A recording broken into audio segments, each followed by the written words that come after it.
আসসালামু আলাইকুম ওয়া রাহমাতুল্লাহি ওয়া বারাকাতুহু। আলহামদুলিল্লাহি রাব্বিল আলামিন ওয়া সলাতু ওয়া সালামু আলা মুরসালিন ওয়া আলা আলিহি ওয়া আসহাবিহি আজমাইন। আম্মা বা'দ। আজকে দর্শক সম্মানিত প্রিন্সিপাল স্যার, শিক্ষক মণ্ডলী ও আমার সহপাঠী ভাই বোনেরা, আসসালামু আলাইকুম ওয়া রাহমাতুল্লাহি ওয়া বারাকাতুহু। এখন আমি আমাদের গুরুত্ব সম্পর্কে সংক্ষিপ্ত বিবরণ আপনাদের সামনে উপস্থাপন করতে চাই। নামাজ হলো সকল মুসলমানের জন্য প্রবর্তিত একটি ইবাদত। নামাজ হলো দিনের একটি স্তম্ভ।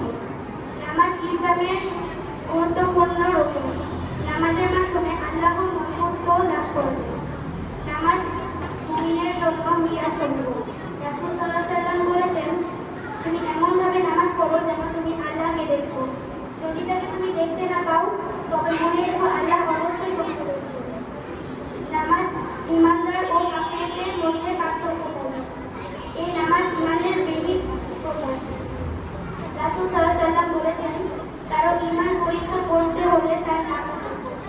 তিনি অন্যত্র বলেছেন, নামাজ হলো ঈমান ও কুফরের পার্থক্য। নামাজের মাধ্যমে পাপ হতে বিরত থাকা যায়। মহান আল্লাহ বলেন, নিশ্চয়ই নামাজ যাবতীয় অশ্লীল ও খারাপ কাজ থেকে দূরে রাখে। ফলে নামাজি আল্লাহর ভয়ে সর্বদা লালসা ও হিংসা বিদ্বেষ সহ যাবতীয় অনাচার থেকে দূরে থাকে।